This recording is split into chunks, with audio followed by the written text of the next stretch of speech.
Hello students, welcome to my channel. आज हम शुरू करने जा रहे हैं चैप्टर क्वाड्रिलेटर। क्लास 9th का ये चैप्टर है और हम करेंगे क्वाड्रिलेटर। तो क्वाड्रिलेटर में सबसे पहले हम डिस्कस करेंगे डिफरेंट टाइप ऑफ क्वाड्रिलेटर्स कौन कौन से होते हैं। तो आज के लेक्चर में मैं सिर्फ यही करूँगी कि डिफरेंट टाइप ऑफ क्वाड्रिलेटर्स क्या होते हैं, उसके क्या क्या प्रॉपर्टीज़ होती हैं, वो डिस्कस करेंगे हम। तो क्वाड्रिलेटर नाम से हमें पता चल रहा है कि कोई भी फिगर जिसके 4 साइड्स होते हैं उसको हम क्वाड्रिलेटर बोलते हैं। क्वाड मतलब 4। ठीक है, तो सबसे पहला जो फिगर है वो है आपका ट्रेपीजियम। तो ट्रेपीजियम क्या होता है, जैसे ये लिखा हुआ है यहाँ पर बना हुआ है ए बी सी डी। मैंने इसकी फिगर का नाम दे दिया A B is parallel to A B C D is a trapezium, is a quadrilateral, but it is a trapezium.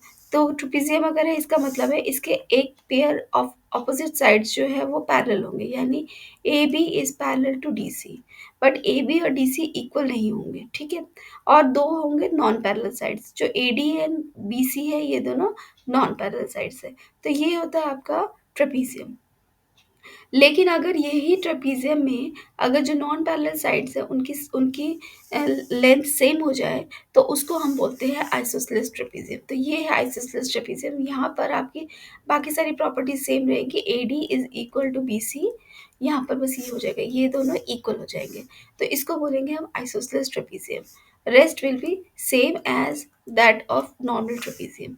ठीक है, तो यहाँ पर हम एक और प्रॉपर्टी यूज़ करते हैं, क्योंकि ये दोनों लाइंस पैरेलल है तो हम देख सकते हैं यहाँ पर एंगल 1 और एंगल 2 जो है ये दोनों एडजेसेंट एंगल्स है, तो दोनों क्या हो जाएंगे, सप्लीमेंट्री हो जाएंगे। ठीक है, सिमिलरली एंगल 3 और एंगल 4 जो है दोनों सप्लीमेंट्री हो जाएंगे, एंगल 3 प्लस एंगल 4 जो है सप्लीमेंट्री हो जाएंगे। तो यहाँ पर ये प्रॉपर्टी यूज़ होती है। ठीक है, तो अगला जो फिगर है वो हम डिस्कस करेंगे, वो है आपका पैरेललोग्राम। तो ये है हमारा पैरेललोग्राम। तो पैरेललोग्राम में देखते हैं, सब मैं इसकी नेमिंग कर देती हूँ। सपोज ये this is P Q R S. तो पैरेललोग्राम में सबसे पहली प्रॉपर्टी क्या होता है, ऑपोजिट साइड्स जो है equal and parallel to each other, यानी P Q is parallel to S R and P Q is equal to S R and S P is parallel to R Q and S P is equal to R Q. तो ये तो हमारी property होगी parallelogram की। तो एक parallelogram के जो है आपके ऑपोजिट एंगल्स जो होते हैं इक्वल होते हैं। पैरेललोग्राम के ऑपोजिट एंगल्स इक्वल, यानी कि आपके 1 जो है 3 के इक्वल है एंड 2 जो है एंगल 4 के इक्वल होता है। ठीक है, और ऑपोजिट एंगल्स इक्वल है, एडजस्ट एंगल्स जो होते हैं सप्लीमेंट्री होते हैं, मतलब 1 plus 2 equals to 180, similarly 2 plus 3 equals to 180, similarly 3 plus 4 equals to 180 and angle 1 plus 4 equals to 180। तो इस तरह से अब इसके सप्लीमेंट्री जो एडजेसेंट एंगल्स है सप्लीमेंट्री होते हैं। और क्या होते हैं, इसके डायगनल्स जो होते हैं, डायगनल कौन से, P R and S Q. तो P R and S Q जब इंटरसेक्ट करते हैं तो ये एक दूसरे को कट करते हैं दोनों के मिड पॉइंट्स में, मतलब एक दूसरे को बाइसेक्ट करते हैं। यानी कि आपका अगर ये ओ है तो P O is equal to O R and ये वाला part is equal to this part. मैं इसको दूसरे पेन से करती हूँ। तो ये वाला part is equal to this part and this part will be equal to this part, यानी कि S O equals to O Q. तो ये होती है आपकी प्रॉपर्टी ऑफ अ पैरेललोग्राम। ठीक है, एक और चीज़ है, अगर सारे एंगल्स, अगर एक एंगल भी पैरेललोग्राम का 90 डिग्री है तो सारे एंगल्स 90 डिग्री होंगे। और दूसरा, ये जो डायगनल्स हैं ये एक इस पैरेललोग्राम को दो इक्वल कॉन्ग्रुएंट ट्रायंगल्स पे डिवाइड करते हैं। तो ये थी पैरेललोग्राम की प्रॉपर्टी। इसके बाद जो हम जिस फिगर की तरफ जाएंगे वो है आपका रोम्बस। तो रोम्बस क्या होता है, इसको भी मैं नेमिंग कर देती हूँ। Suppose E F G H. ठीक है, तो ये है आपका रोम्बस। रोम्बस के क्या होता है, ऑल साइड्स इक्वल होते हैं। तो इसके सारे साइड्स इक्वल होते हैं। पैरेललोग्राम के ऑपोजिट साइड्स इक्वल होते हैं बट इसके सारे साइड्स इक्वल होते हैं। बट याद रखिए कि ये भी रोम्बस भी एक पैरेललोग्राम होता है। Parallelogram having all sides equal is rhombus. ठीक है, तो यानी कि यहाँ पर E F is equal to F G is equal to H G is equal to H E. ठीक है, इसके इक्वल होते हैं। ठीक है, इसके और क्या है, और क्योंकि ये पैरेललोग्राम है तो E F is parallel to H G and E H is parallel to F G. ठीक है, यानी ये इसके पैरेलल है और ये इसके पैरेलल है। ठीक है, लाइक दिस।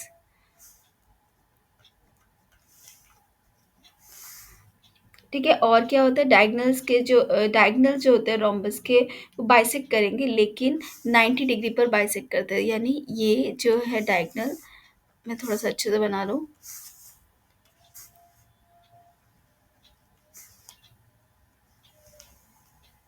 तो ये जो डायगनल्स हैं, ये कितने एंगल, यहाँ पर सपोज ये ओ पॉइंट है, तो इन ये 90 डिग्री पर बाइसेक्ट करते हैं। ठीक है, यानी कि एच ओ जो है always perpendicular to E G, and E O always perpendicular to H F, like this. ठीक है, डायगनल्स जो होते हैं बाइसेक्ट तो ज़रूर करेंगे ही, मतलब this is equal to this, H O is equal to O F, EO is equal to OG। क्यों? क्योंकि इट इज़ अ पैरेललोग्राम। तो पैरेललोग्राम में क्या होता है, डायगोनल बाइसेक्ट करते हैं, तो इसके भी डायगोनल बाइसेक्ट करेंगे, लेकिन सिर्फ पैरेललोग्राम से इतना ही डिफरेंस है कि ये जो है एंगल 90 डिग्री बनाते हैं, जबकि पैरेललोग्राम में इनके एंगल कोई ज़रूरी नहीं है कि वो 90 डिग्री ही बनाए। तो ये होते हैं आपके रोम्बस। अब रोम्बस में ऑल साइड्स इक्वल है।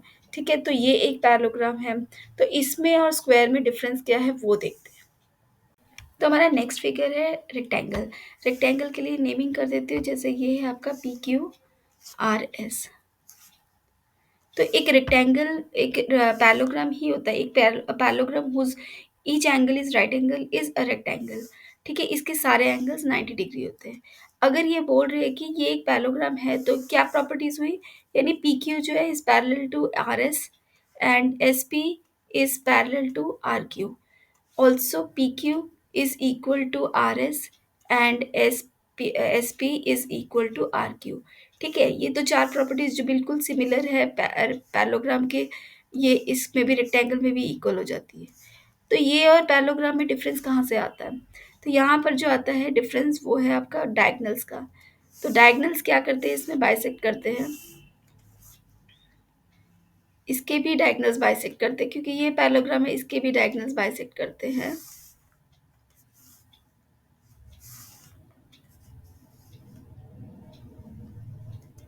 इसके भी डायगोनल्स बाइसेक्ट करते हैं, यानी एस क्यू जो है, एस क्यू बाइसेक्ट कर रहा है, यानी S Q bisects S P, sorry PR। ठीक है, इसका क्या मतलब हुआ, PO जो है OR के इक्वल होगा, और SO जो है आपका OQ के इक्वल होगा, यानी this is equal to this and this is equal to this. तो ये तो हमारा पैरेललोग्राम में भी था। अब डिफरेंस क्या है, यहाँ पर SQ जो है वो इक्वल होता है, यहाँ पर डायगोनल्स जो होते हैं इक्वल होते हैं। ठीक है, तो ये डिफरेंस होता है आपका एक पैरेललोग्राम और एक रेक्टेंगल में। तो ये प्रॉपर्टी हुई रेक्टेंगल की। अगर यहाँ पर क्या है, क्योंकि ऑपोजिट साइड्स इक्वल होते हैं, ऑल एंगल्स 90 डिग्री होते हैं। ठीक है, P is equal to Q equals to R equals to S equals to 90 degree. इसी प्रॉपर्टी, ये जो लास्ट प्रॉपर्टी, इसी प्रॉपर्टी को यूज करके हमारा एक और फिगर बनता है जिसको हम बोलते हैं स्क्वायर। तो स्क्वायर में ऑल एंगल्स जो होते हैं आपके 90 डिग्री होते हैं। तो सपोज ये ABCD है, तो इसके ऑल एंगल्स 90 डिग्री हैं। तो ये और रेक्टेंगल में डिफरेंस कहाँ से हुआ, रेक्टेंगल क्या है आपका, रेक्टेंगल में ऑपोजिट एंगल्स इक्वल होते हैं, यहाँ पर ऑल साइड्स इक्वल होते हैं, ऑपोजिट साइड्स इक्वल होते हैं, यहाँ ऑल साइड्स इक्वल होते हैं। ठीक है, यहाँ पर AB is equals to BC is equals to CD is equal to AD। तो because square is a rectangle, square एक रेक्टेंगल है with pair of adjacent angle, adjacent side equal, यहाँ पर साइड्स इक्वल होती है, तो ये एक रेक्टेंगल बन जाता है। It is a form of rectangle. अगर रेक्टेंगल है यानी कि it is also a parallelogram, तो ये पैरेललोग्राम भी, AB is parallel to DC and AD is parallel to CB। ठीक है, तो ये तो बाकी सेम प्रॉपर्टी होगी। तो अगर ये रेक्टेंगल है, तो यानी कि डायगोनल्स क्या होंगे, अगेन डायगोनल बाइसेक्ट करेंगे, यानी कि AO is equals to OC and DO is equals to OB। अब ये रेक्टेंगल की तरह है, यानी कि आपका AC जो है BD के इक्वल होगा, यानी इसके डायगोनल्स इक्वल होंगे। इसमें एक और एक्सटेंडेड प्रॉपर्टी क्या आती है, ये जो डायगोनल्स है 90 डिग्री पर बाइसेक्ट करते हैं, यानी ये वाला एंगल जो बनाते हैं ये 90 डिग्री होता है। ठीक है, जबकि आपका रेक्टेंगल में ये एंगल 90 डिग्री नहीं होता है। तो कोई भी रेक्टेंगल जिसके डायगोनल्स इक्वल है और बाइसेक्ट कर रहे हैं 90 डिग्री पर, तो वो आपका फिगर जो है वो आपका स्क्वायर है। अब इसी स्क्वायर और एक और फिगर रोम्बस में क्या सिमिलैरिटी है और क्या डिफरेंस है? देखो, रोम्बस में क्या होता है, ऑल साइड्स इक्वल होते हैं, तो स्क्वायर में भी ऑल साइड्स इक्वल है। पर डिफरेंस क्या है यहाँ पर, और इसके भी जो डायगोनल्स है वो 90 डिग्री पर बाइसेक्ट करते हैं, हमने अभी पढ़ा, ठीक है। लेकिन इसमें भी 90 डिग्री पर बाइसेक्ट करते हैं, लेकिन यहाँ पर डायगोनल इक्वल नहीं होते, पहला, ठीक है। और दूसरा क्या है आपका, यहाँ पर आपकी जो एंगल्स होते हैं, ऑल एंगल्स होते हैं ना, वो आपके 90 डिग्री नहीं होते हैं। तो अगला फिगर है हमारा काइट।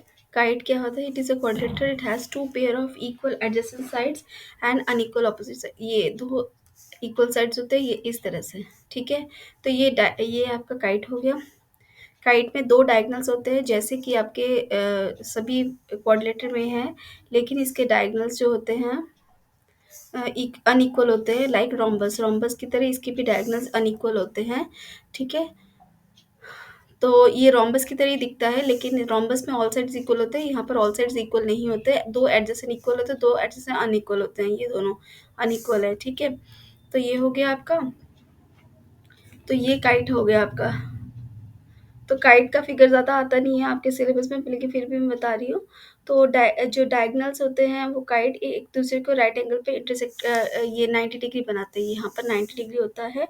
और जो है लॉन्गर डायगोनल जो है शॉर्टर डायगोनल को बाइसेक्ट करता है, ये यानी कि आपका अगर ये ओ है तो only A O is equals to O C, but D O और ओ बी इक्वल नहीं होते, D O is not equal to O B. जबकि दूसरे फिगर्स में हमारे डायगोनल्स जो होते हैं बाइसेक्ट करते हैं एक दूसरे को, इस पे ऐसा नहीं होता, यहाँ पर सिर्फ एक ही होता है, A O is equals to O C, ठीक है। और यही है आपका, और इसके ऑल एंगल्स इक्वल नहीं होते हैं। और तो बस इतना ही है इसका, इक्वल ऑपोजिट एंगल्स होते हैं, angles opposite the main diagonal of A kite. ये जो मेन डायगोनल है, बड़ा वाला डायगोनल है, इसके ऑपोजिट एंगल ये दोनों इक्वल होते हैं, जबकि ये दोनों इक्वल नहीं होते हैं। तो यही है आपका काइट की क्वालिटी का प्रॉपर्टीज़, ठीक है। तो काइट और रोम्बस पे काफ़ी मतलब दिखने में थोड़ा सेम ही लगते हैं, ये इस तरह से दिखाया जाता है ताकि स्क्वायर और इसमें डिफरेंस ना आए, तो ये इस तरह से आता है, ठीक है। इसके ऑल साइड्स इक्वल है, तो इसके ऑल साइड्स इक्वल नहीं होते, इसके डायगोनल्स बाइसेक्ट करते हैं, इसके डायगोनल्स एक ही बड़ा डायगोनल छोटे डायगोनल को बाइसेक्ट करता है, यहाँ पर 90 डिग्री बनाता है, डायगोनल्स एक दूसरे को 90 डिग्री में बाइसेक्ट करते हैं, यहाँ पर डायगोनल 90 डिग्री में बाइसेक्ट हो रहा है, लेकिन सिर्फ एक ही बाइसेक्ट हो रहा है, दूसरा नहीं हो रहा है। और दूसरा डायगोनल्स इनके दोनों के इक्वल नहीं होते हैं, इसके भी इक्वल नहीं होते, इसके भी इक्वल नहीं होते। तो ये है आपकी सारी प्रॉपर्टीज़ थी सारे क्वाड्रिलेटर, सारे टाइप के क्वाड्रिलेटर्स की, ठीक है। तो थोड़ा-थोड़ा हमने टच कर लिया। आप फिर भी अगर कहीं पर कहीं कुछ रह गया तो आप उसको देख कर कवर अप कर सकते हैं, ठीक है। तो कुछ रह गया हो तो आप देख लेना आप, ठीक है। तो मिलते हैं अगले वीडियो पे, जहाँ पे मैं थ्योरम शुरू करूँगी और फिर हम एनसीईआरटी के क्वेश्चंस करेंगे।